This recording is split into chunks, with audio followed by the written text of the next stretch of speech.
Fala pessoal, Carol na área trazendo mais um vídeo aqui no canal. No vídeo de hoje vou contar para vocês um caso que envolve uma jovem e esse caso aconteceu em 1993. Já faz um tempinho, mas vocês vão perceber que é um caso diferente que eu trago aqui para vocês e que nos dá até um pouquinho de esperança.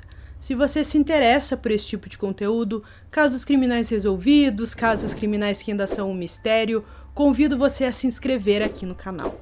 Todas as semanas eu trago esse tipo de conteúdo aqui para vocês, então se você gosta, se inscreve aqui no canal, deixa um like nesse vídeo que isso é muito importante e também ativa o sininho de notificações. Então bora vem comigo que hoje nós vamos conhecer o caso Krista Krebs.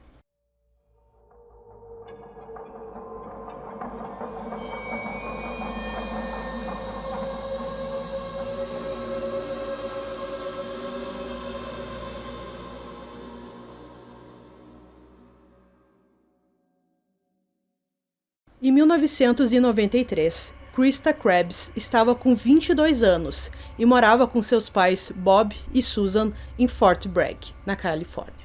Naquela época, a jovem trabalhava em uma pizzaria e no dia 9 de agosto foi mais um dia comum em seu trabalho. Ela saiu às 10 horas da noite, como fazia todos os dias.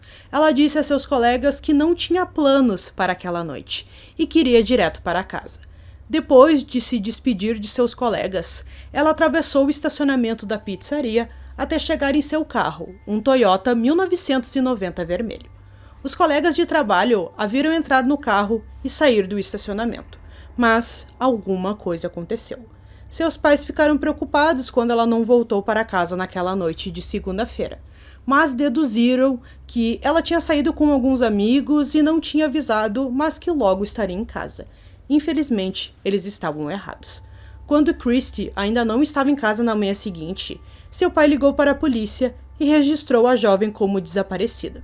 Quando a polícia recebeu esse caso, eles ficaram bem preocupados e decidiram começar pelo local que ela foi vista pela última vez, a pizzaria. Eles foram lá, conversaram com os colegas da Christy para ver se alguém tinha alguma pista que pudesse ajudar, mas todos falaram a mesma coisa, que ela estava normal naquele dia. Alguns até comentaram que ela estava um pouco eufórica, mas nada fora do comum, nada diferente tinha acontecido. Eles viram ela caminhar até seu carro, ela estava sozinha e ainda disse para seus colegas que não tinha nenhum plano para aquela noite. Então eles acreditaram que ela sairia do estacionamento e iria direto para casa. Nenhum de seus colegas de trabalho foi capaz de fornecer pistas sobre para onde Christy poderia ter ido. Ela não havia tirado o uniforme de trabalho antes de sair do restaurante. Quando ela entrou no carro, ela estava vestindo jeans e uma camisa azul escura da Roundhouse Pizza. Embora o departamento do xerife tenha emitido um boletim de pessoa desaparecida com as informações de Christy, eles tinham pouco para prosseguir e não houve nenhuma busca formal por ela na terça-feira. Sem evidências de crime, presumiu-se que a jovem de 22 anos havia desaparecido voluntariamente e logo voltaria para casa. Mas infelizmente não foi isso que aconteceu. Na tarde de terça-feira, uma pista importante apareceu. O carro de Christy foi encontrado em um riacho no Mendocino Woodlands State Park. Não ficou claro de início se a própria Christy havia dirigido seu carro para o parque ou se algum crime ocorreu. Os investigadores fizeram um apelo público para qualquer um que tivesse visto Christy depois que ela saiu do trabalho na noite de segunda-feira para contatá-los. E logo receberam uma ligação de um guarda florestal que trabalhava em outro parque, o McCarrysher State Park, localizado a 32 quilômetros de distância do parque em que o carro foi encontrado. Ele tinha certeza de que havia falado com Christy logo depois que ela tinha saído da pizzaria.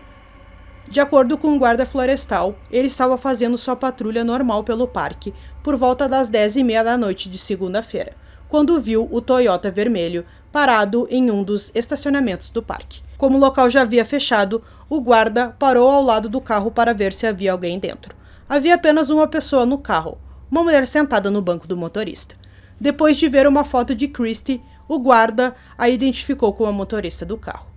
Christy perguntou ao guarda se estava tudo bem e se ela podia continuar no estacionamento, mas ele disse que o parque estava fechado e ela não poderia passar a noite lá. Ela não pareceu chateada com a resposta e indicou que iria embora. O guarda descreveu a conversa entre eles como amigável e nada parecia errado com a Christie na época. Não havia nenhuma indicação de que ela havia usado drogas ou álcool e depois de alguns momentos ela saiu do estacionamento e deixou o parque. Os investigadores deduziram que quando Christie saiu do estacionamento, ela dirigiu direto para o Mendocino Woodlands State Park. Uma vez lá, parecia que ela havia dirigido por uma área de acampamento remota e acabou em uma estrada de terra que levava até o Big River, onde o carro ficou preso. Ficou claro que ela fez várias tentativas para tirar seu carro do leito do riacho. Os detetives determinaram que ela havia acelerado o motor do carro com tanta força que 2 pneus estouraram. O macaco do carro de Christie foi encontrado próximo a um de seus pneus dianteiros. Ela tentou trocar o pneu ou erguer o carro com o macaco na tentativa de conseguir soltar o carro. Ela não teve sucesso e isso pareceu deixá-la furiosa, pois parecia que ela havia batido repetidamente no capô do carro com uma pedra que encontrou perto do riacho.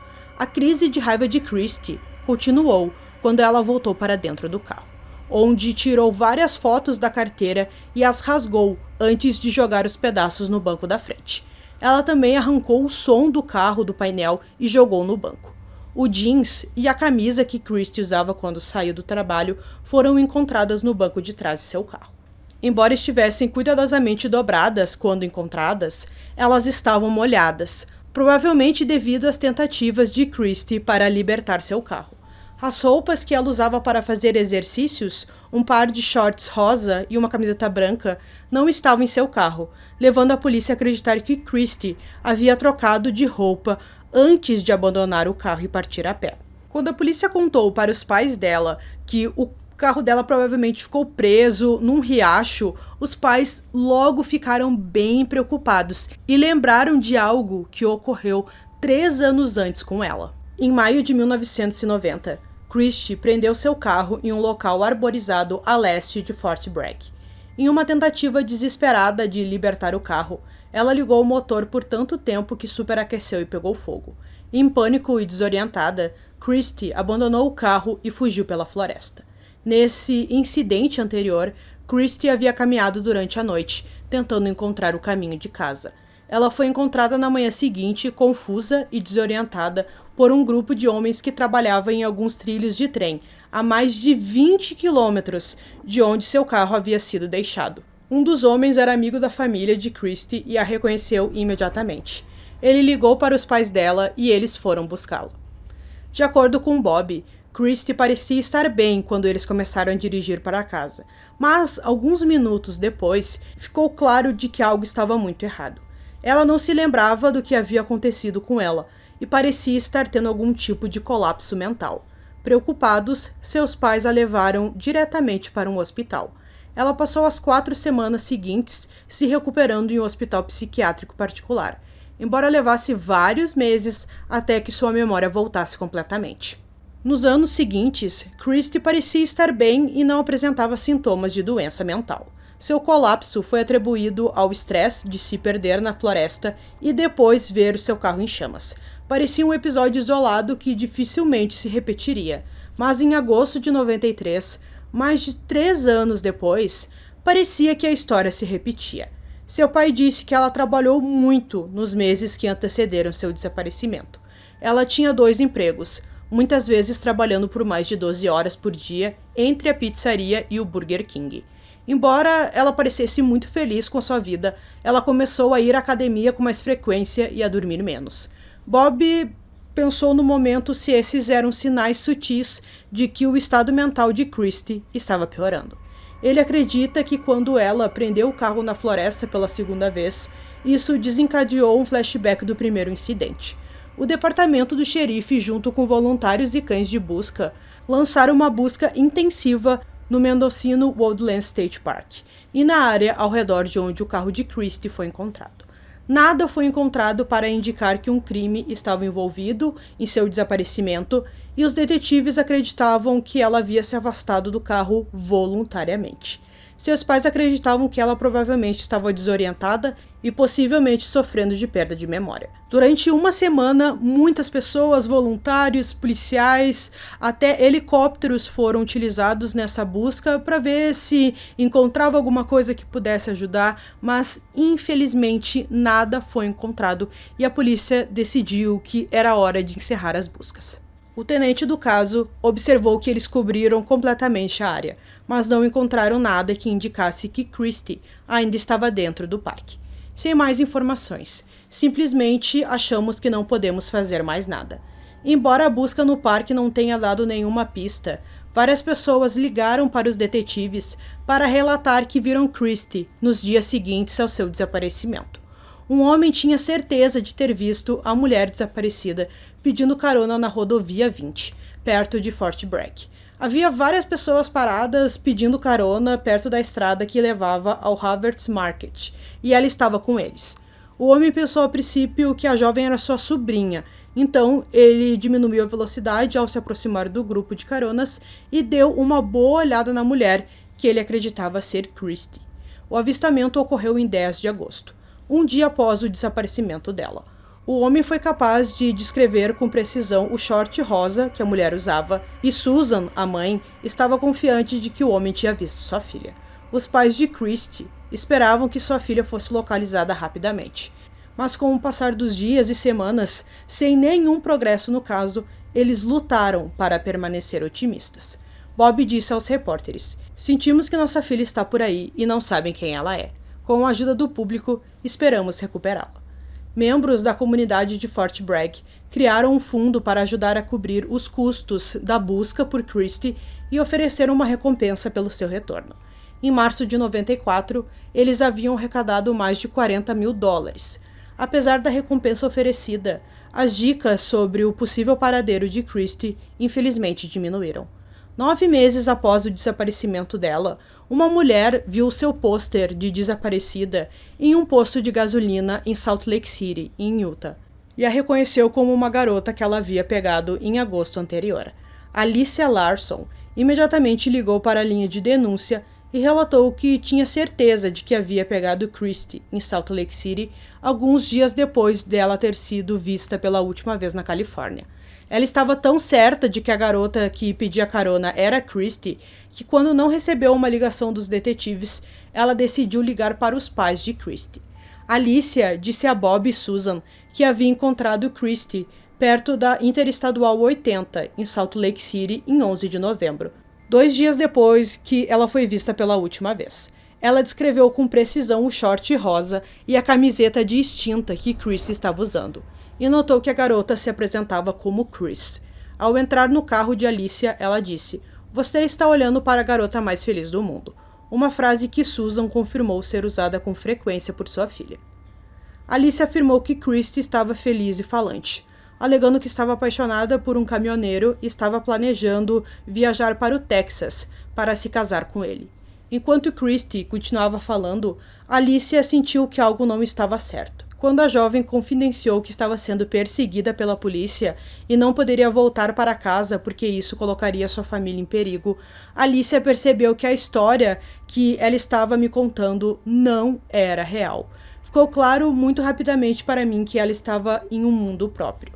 Alicia acabou deixando a jovem em um McDonald's em Utah. Quando a jovem saiu do carro, ela comentou: "Burger King é melhor." Como Christie trabalhava no Burger King na época de seu desaparecimento, seus pais confirmaram que isso também era bem possível de que Christie teria dito. Em um esforço para aumentar a publicidade sobre o caso, o desaparecimento de Christie foi apresentado em um episódio de America's Most Wanted, em maio de 94. A transmissão trouxe muitos avistamentos, mas nenhum deles pôde ser confirmado. Em 95, o caso foi apresentado no programa Unsolved Mysteries. Com o tempo, o caso de Christie foi esquecido.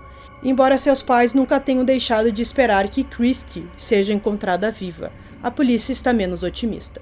Apesar dos numerosos avistamentos relatados, alguns investigadores admitem que nunca foram capazes de confirmar se Christie realmente deixou a área de Fort Bragg e não têm certeza se ela ainda está viva. Em 2012, a polícia solicitou que o Centro Nacional para Crianças Desaparecidas e Exploradas produzisse uma foto de progressão de idade de Christie, para mostrar como ela seria uma mulher de 40 anos agora. A polícia responsável estava convencida de que o caso ainda poderia ser resolvido. Estou otimista de que ela pode estar por aí em algum lugar ou alguém sabe algo sobre isso. Então, pessoal, concluindo, esse caso aqui para vocês, como eu disse, é um caso um pouco diferente. A gente viu que não se trata de um crime nem nada, então a chance dela estar viva ainda é um pouco maior do que nos outros casos. Mas, como a polícia disse, eles não têm certeza se ela saiu daquela área, se ela saiu daquele parque, ou se alguma coisa aconteceu, ela sofreu algum acidente, ou se a gente ver pelo lado positivo, ela pode ter perdido a memória e ter sido adotada por uma outra família, alguma coisa do tipo, ter recomeçado a sua vida. Então, né, com a ajuda de algumas pessoas que não fazem ideia de que aquela garota é a Christie que desapareceu em 1993. Então, eu espero que vocês tenham gostado desse vídeo. Esse foi mais um vídeo aqui no canal Durmam Bem. E até o próximo.